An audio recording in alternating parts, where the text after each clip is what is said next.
Good morning, everyone. It is a pleasure to be here with you this morning. My name is Julie Kozak. Salam alaikum, bienvenue. Thank you for joining us this morning for the Managing Director's press briefing on the global policy agenda for the 2023 annual meetings. We will begin with Managing Director Kristalina Georgieva's opening remarks, and then we will turn to your questions. Kristalina, the floor is yours.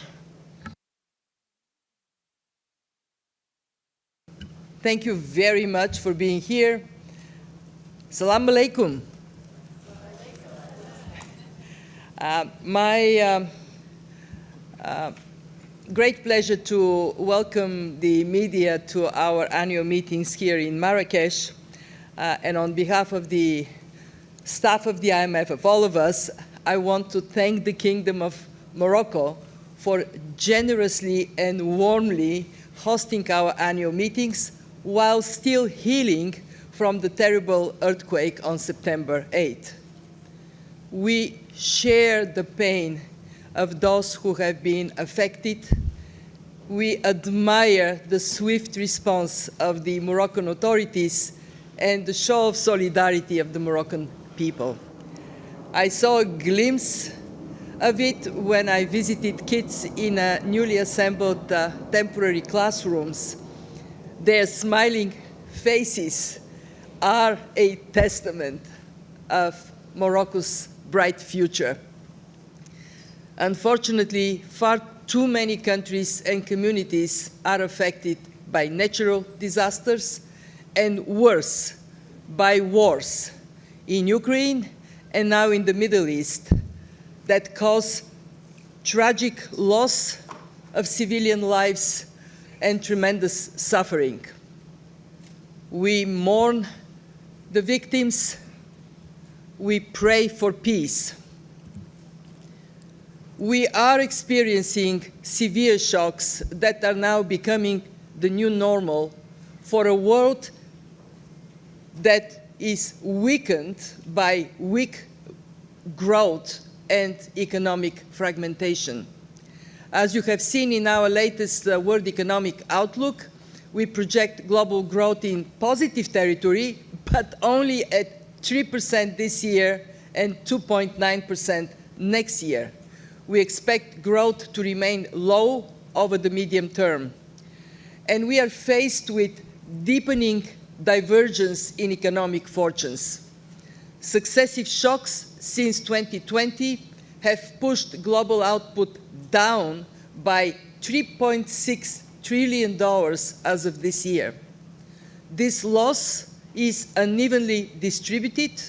While the US has already recovered to pre-pandemic levels, most of the rest of the world did not, and low-income economies have been hardest hit because they have had extremely limited buffers to begin with, so it was hardest for them to protect their economy, to protect their people.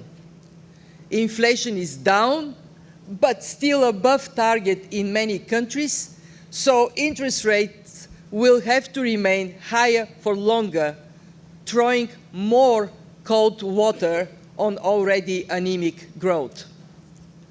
What should be our policy priorities? You are familiar with this, our global policy agenda. And in this edition of it, we focus on, first, winning the fight against inflation. Price stability is a prerequisite for growth. It also protects people, especially the poorest members of society. Second, we need to safeguard financial stability. As we have seen in recent weeks, from the moves in bond yields in the US and Europe, markets have been adjusting in an orderly way to the realization that interest rates would stay higher for longer. But a sharp further tightening of financial conditions could hit markets, could hit banks and non-banks, which is why strong financial supervision is essential. Third, after a period of increased public spending, the time has come to restore fiscal room so countries can respond to future shocks, make vital investments, and bring down debt. In most cases, this means tighter and better targeted fiscal policy, reprioritizing spending and mobilizing domestic revenues, especially in emerging markets and low-income countries, is now even more important. Fourth, we need to boost medium-term growth. Today, we simply don't have the growth that we need to heal from the impact of the shocks and provide opportunities to people so they can see standard of living going up. Bringing modern infrastructure enables countries to foster digital green growth. Strengthening governance creates room for businesses to flourish. And investing in people prepares them for the job opportunities for tomorrow. Our research shows that smartly packaged reforms can have a big short-term impact, lifting output as much as 8% over 4 years in quite a number of countries. Call for international cooperation in this world of more frequent and severe shocks is what we want to amplify during these meetings. We must boost our collective resilience through working together. And this week, we are making tangible progress in this area. Alongside the World Bank and our Moroccan hosts, yesterday we released the Marrakesh Principles for Global Cooperation. They lay out a broad framework for harnessing multilateralism for the benefit of all, for the good of the world. During these meetings, we aim to put solidarity in action by increasing our capacity to support our low-income members. And I'm pleased to share that there are now 40 member countries helping us get closer to our fundraising targets for the Poverty Reduction and Growth Trust, which provides zero interest rate loans to low-income countries. I can tell you it warmed my heart yesterday when we meet with contributors to see how much more expanded the family of PRGT contributors are.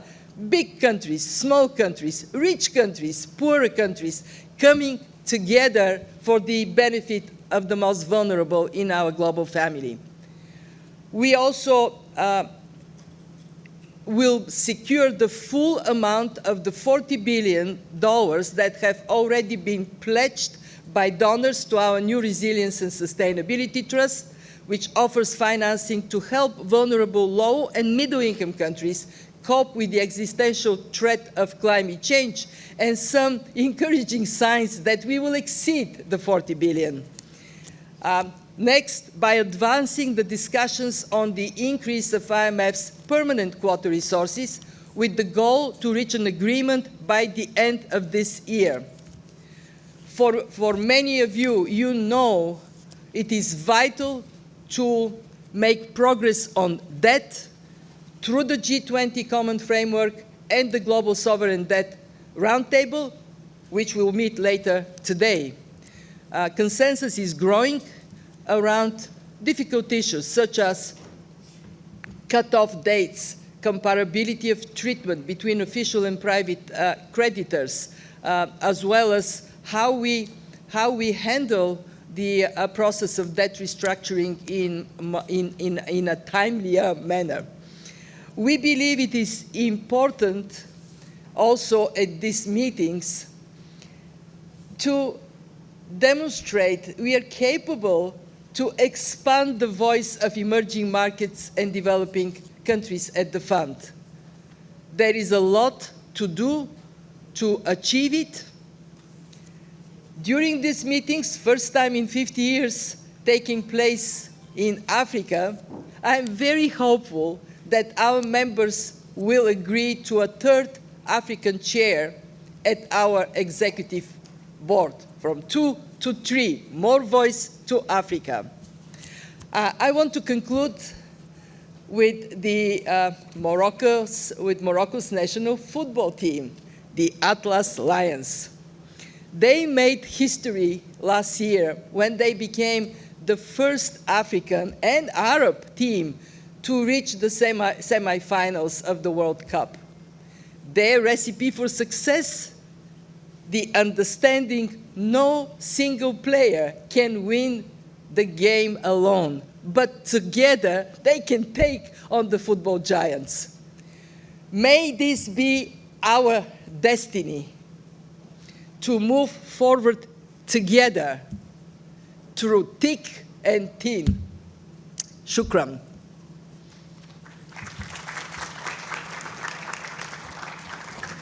Thank you very much, Kristalina. We'll now turn to your questions. Okay, since we're in Morocco, I'll go right here in the front row. Wafa, please.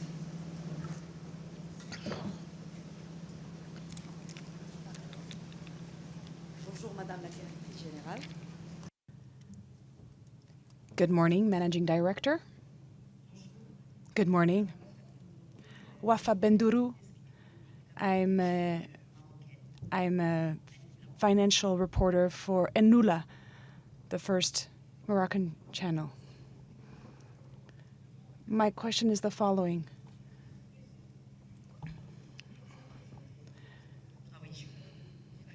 I have two microphones. One of them is not working.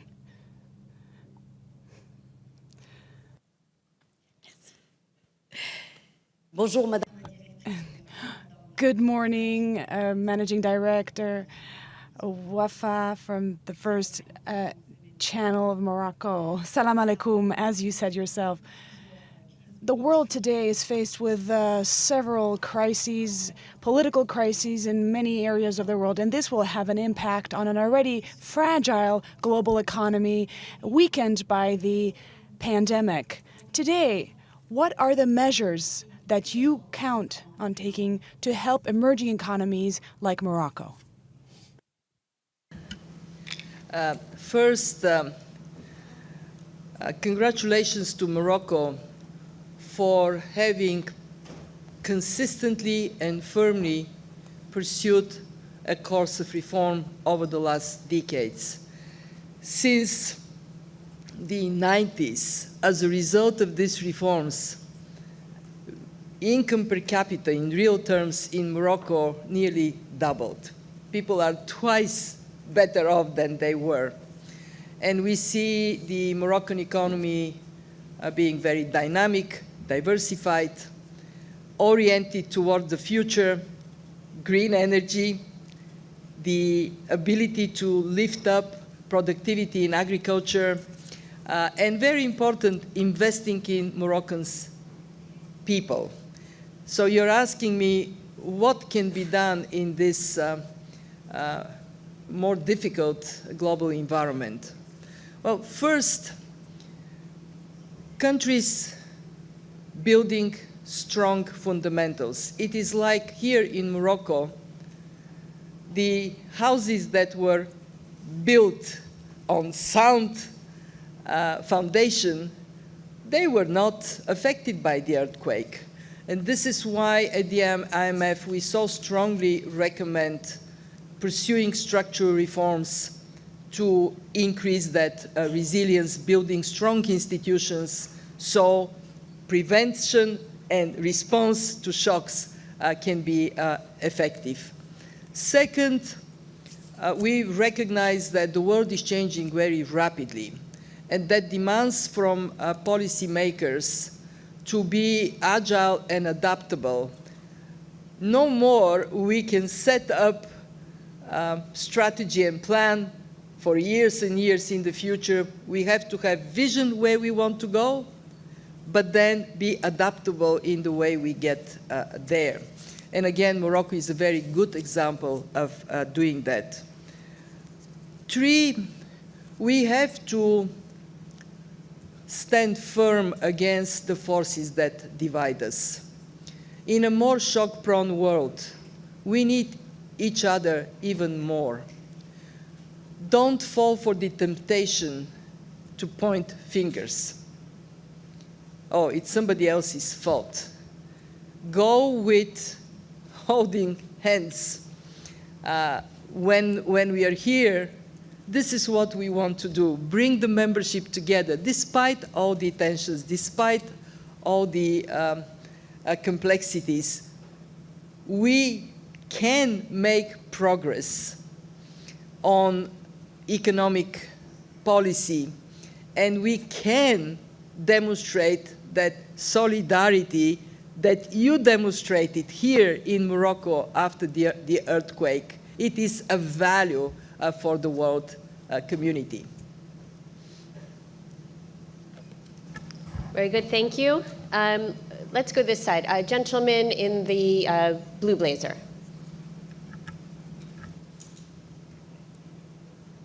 Thank you. Godfrey Mutizwa. I'm with CNBC Africa from Johannesburg. What do you say to critics who are saying the G20 common framework isn't working, and that, or is too slow, and that a key solution perhaps is not being considered, and that is debt cancellation, particularly given the burden that it is having on the poorest countries, many of them on the continent? I say be firm and relentlessly pursue the objective of delivering for the countries that need debt restructuring, easing of the burden of debt.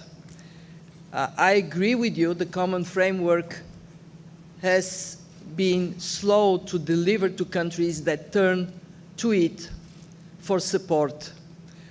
But we see an encouraging sign that the time taken to reach an agreement among creditors is shortening with every step. It took 11 months for Chad, for the creditors of Chad, to provide the fund with financial assurances needed for us to help the country. So from our staff level agreement to going to board, 11 months. It took 9 months for Zambia, 6 months for Sri Lanka, 5 months for Ghana. And now we have discussions ongoing on Ethiopia, and I hope this trend will be sustained. The common framework is new, and it brings together a very diverse group of creditors. The traditional creditors, the Paris Club, but then new creditors, China, Saudi Arabia, India, Brazil, the Emirates, and a very diverse group of private creditors. We have seen in the past, it has taken quite a long time for the Paris Club to fully codify the way it functions. So my plea is pressure for speed and efficiency, but don't throw the towel on the common framework. Because if we lose it, then we are back in a much less predictable environment. I do hear the legitimate calls of African countries, not only African countries, countries all over the world that are burdened by debt, especially painful to see when some of this debt is because of climate-related shocks, because of a problem these countries have done nothing to create. But we need to assess objectively and realistically. Debt cancellation requires all creditors to agree. having the cacophony of creditors and their different configuration in every single case makes this excruciatingly difficult. And therefore, a case-by-case approach, when we identify the creditors, creditors come together, form a creditor committee, and then we as institution, the IMF, together with the World Bank, we provide the parameters of what they need to agree on. This is today the way debt restructuring is delivered. I want to recognize that we have to think creatively how we can do more. At the IMF, when COVID hit, we came up with innovation, and it was to use, we have a trust called Catastrophe Containment and Relief Trust. We used money from this trust to give to our poorest members so they don't have to pay us. They don't have to serve their loans to the IMF for a whole period of 2 years. 1 billion in de facto debt relief provided by the IMF with the contributions of donors. We also have to think about how we can better align debt restructuring, debt relief with the impact of the climate crisis. And we at the IMF, we are doing some work in this area. It's not easy, but that kind of thinking of solutions that may have not existed before that can help countries, we obviously, this is something we must all pursue. We have created a very important avenue to accelerate debt restructuring. It is called Global Sovereign Debt Roundtable.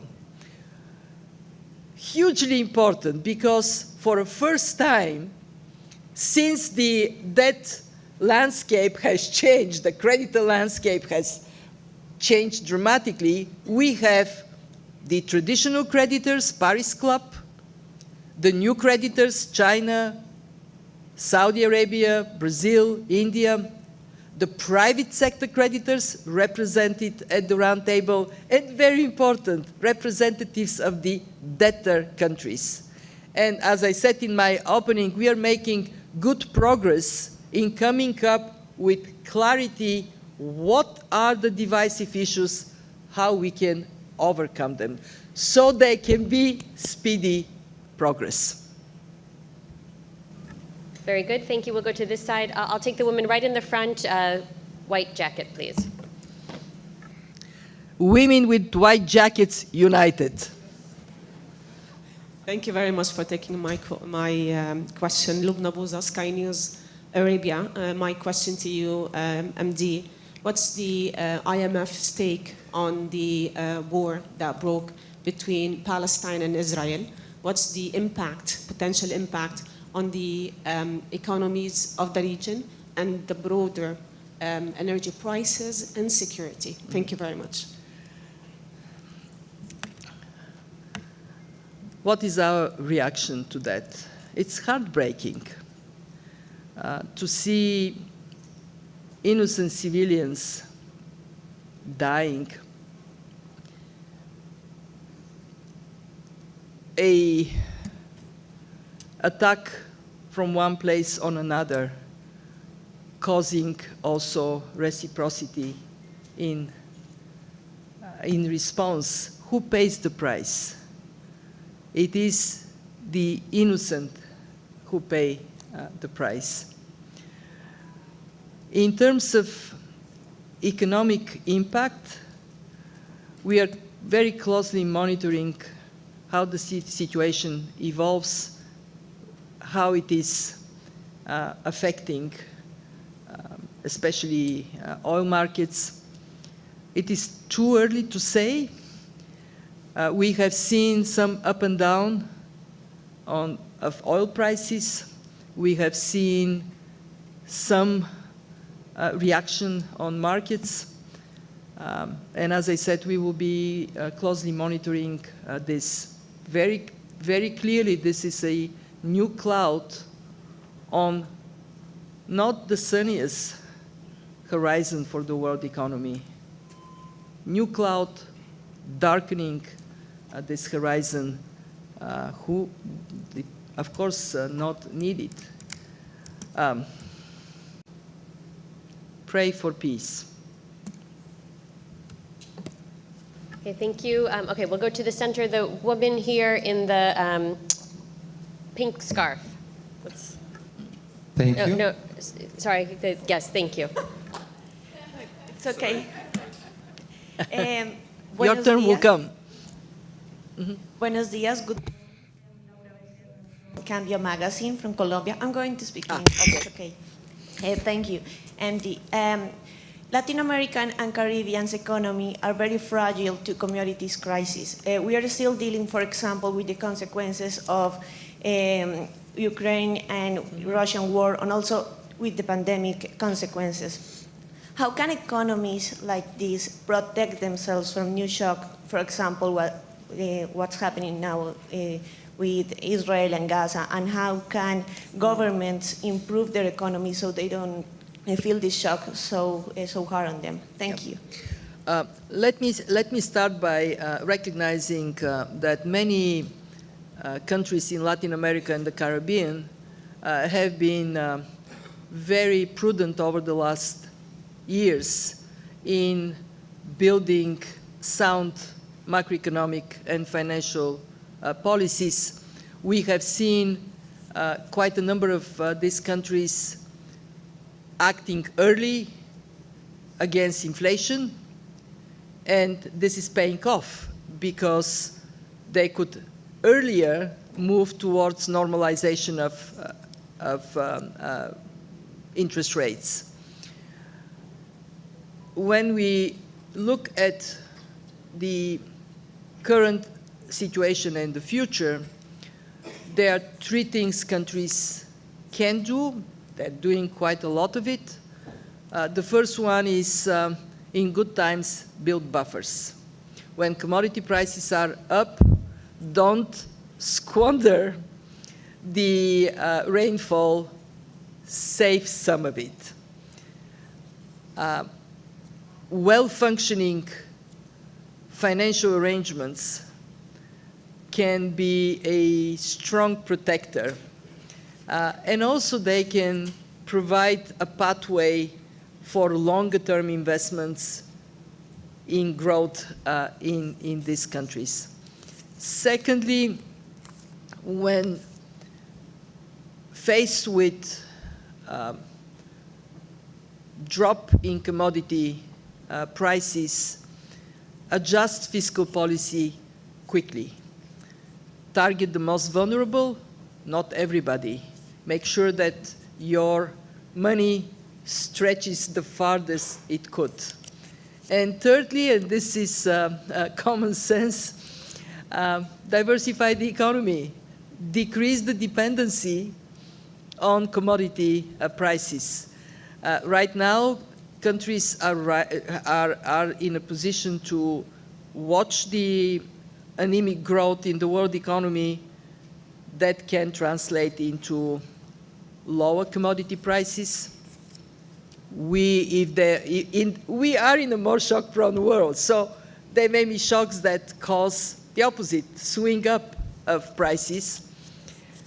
Obviously follow closely this price dynamics, and again, if you have more, save some of it, because I don't know when the next shock is gonna be, I just know it'll come. Okay, we'll give the gentleman right in the front the opportunity now. Thank you so much and good morning. My name is Yaroslav Dolgopol, Ukrainian news agency, Ukrinform. So obviously and unfortunately, Ukraine became a part of the global agenda because of the war. My question is about the EFF program for Ukraine. Mm-hmm. Recently, the IMF mission conducted technical discussions in Kyiv in the frame of the second review of the EFF program. And you personally met Ukrainian authorities here in Marrakesh. May I ask you, could you please assess the current progress of implementing the benchmarks, the structural benchmarks of the EFF program by the Ukrainian side? Thank you. The Ukrainian economic team has been outstanding from the early days of the war. And this is why we have been able to agree on a program, very ambitious program, delivering large-scale financial support for Ukraine. As you know, the size of the IMF loan, slightly over 15 billion, mobilizes 115 billion in financial support over 4 years. And of course, this financial support has to be grounded in strong performance under the program. This strong performance is there. We have completed our first review in June with high marks for the actions of the Ukrainian authorities in raising revenues, collecting taxes. At that time, 36% taxes to GDP. I know many economies not in a war that can barely reach 15%, and here is Ukraine, 36% taxes to GDP. Improving governance and putting in place anti-corruption protection, making the spending well-targeted to social services, health, education, ensuring that pensions are paid, and bringing inflation down. The second review, the one you talked about, in this review, we registered 3 very important achievements. One, restoring growth. We now project growth to be around 3%. We had a range 1 to 3%. We are the higher end of the range. 2, inflation is down in single digits. It was high.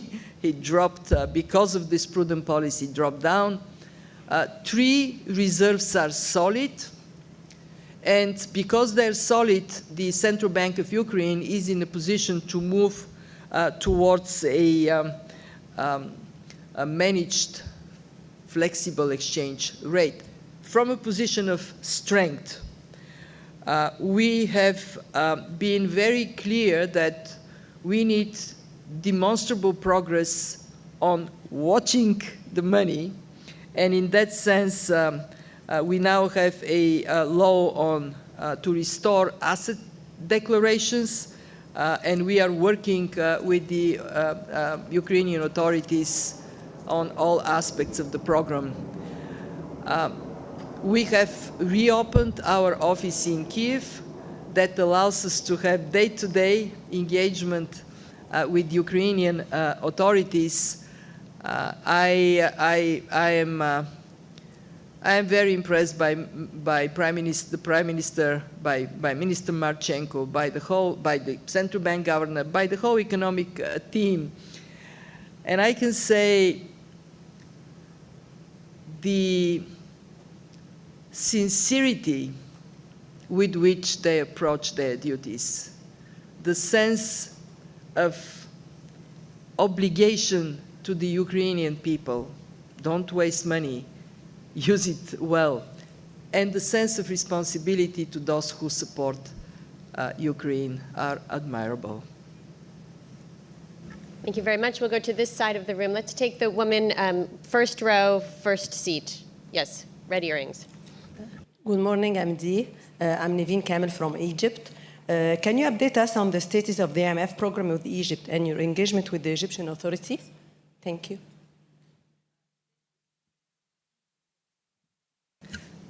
Thank you very much for your question. As I'm sure you know, the IMF has a long-standing close partnership with Egypt.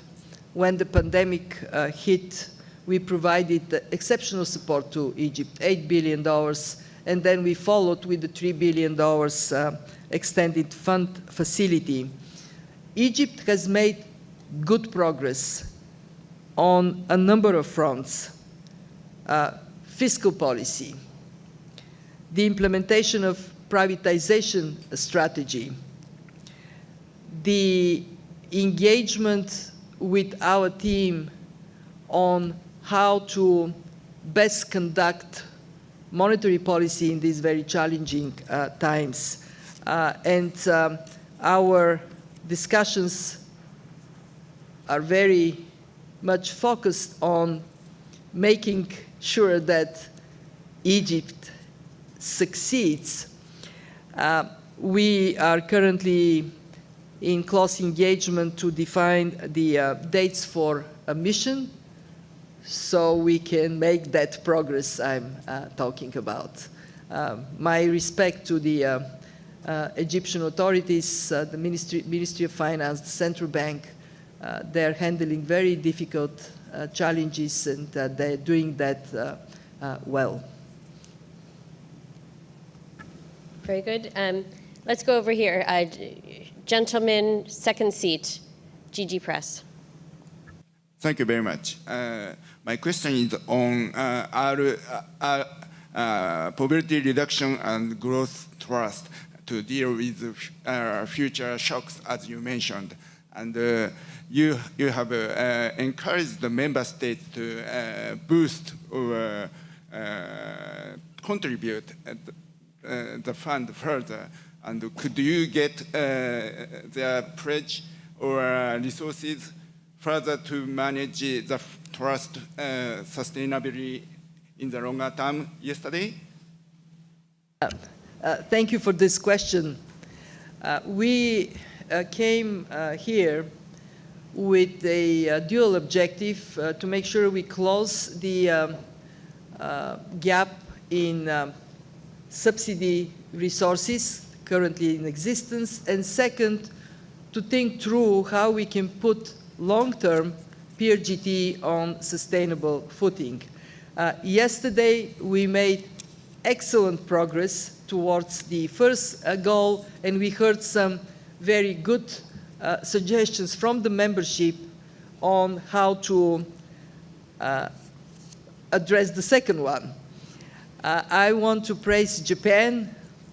Japan made yesterday a very impressive pledge to the subsidy account of the PRGT, which made Japan the largest contributor, 20% of what we are going to provide as zero interest rate loans, a subsidy for zero interest rate loans comes from this generous contribution. So I take the opportunity, you're asking me this question from the bottom of my heart to thank Japan for that generosity. Beyond Japan, yesterday we have heard quite a number of new pledges, and we got some indications that when the ministers are in town during our IMFC, there will be more that would close the current gap, the one that was identified in 2021.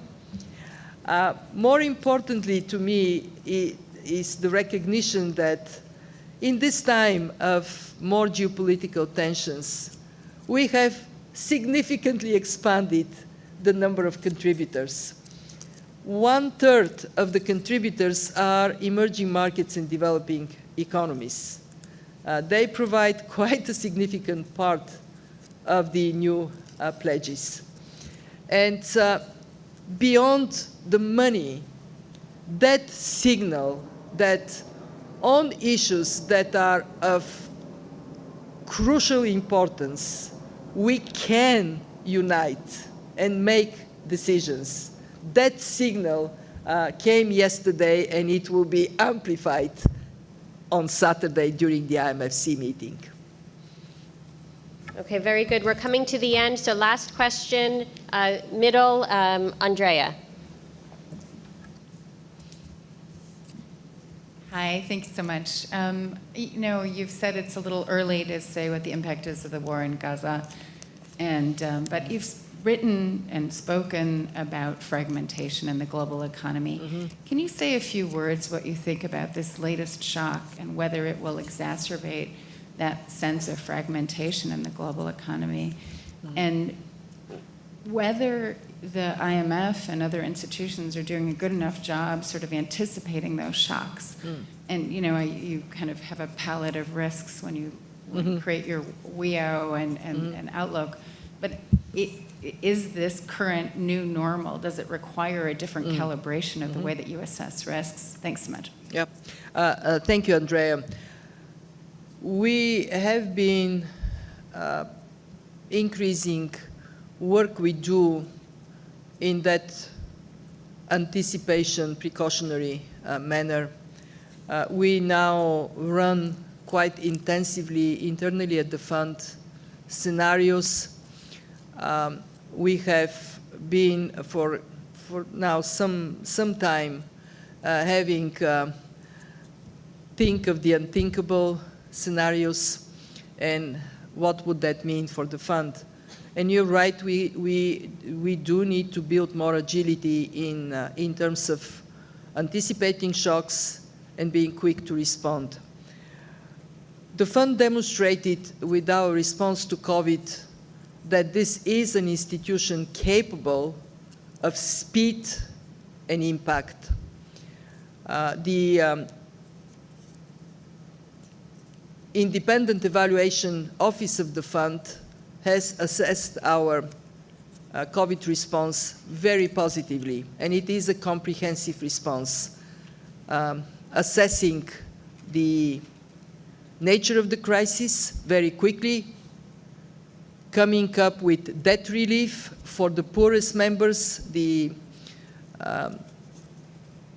one that I mentioned in the previous answer, the close to 1 billion debt relief, very rapidly coming up with emergency financing. This is our instrument to respond to unanticipated shocks. We provided the first loan, emergency loan to Kyrgyzstan 1 week. We disbursed 1 week after WHO announced the pandemic.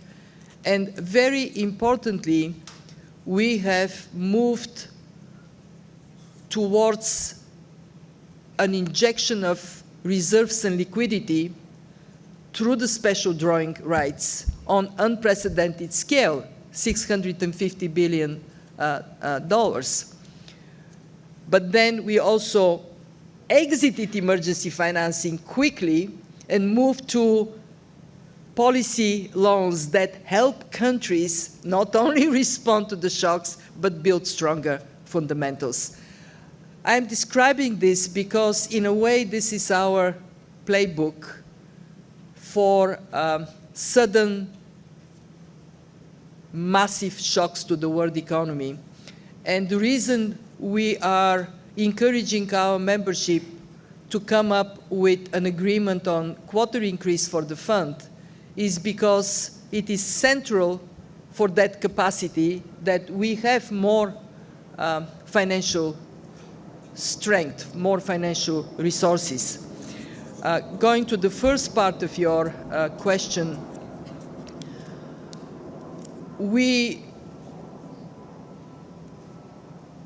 I cannot predict today how this would evolve. All I can say is that in a world where geopolitical tensions can flare quickly, we have to have the concentration on two things. What is it that we must cooperate on, because otherwise the world would be in trouble, like climate change? And two, where we can pragmatically define a path for cooperation in a way that bridges different views. And I can tell you, Andrea, you know me, I'm unwavering optimist. We define our destiny. So, as difficult as it might be, engage in discussions, identify areas of consensus, build on this consensus to take decisions that would improve the fate of people everywhere. Relentless. This is what we must be. Thank you. Thank you very much, Managing Director. This concludes our press briefing. Thank you all so much for joining us. We will post the transcript later today on our imf.org website. And if you have any further questions, please do reach out to our media relations team. They are available in the press center, as I think you know by now. And I wish you all a wonderful weekend. Shukran. Thank you And very merci. much. Thank you.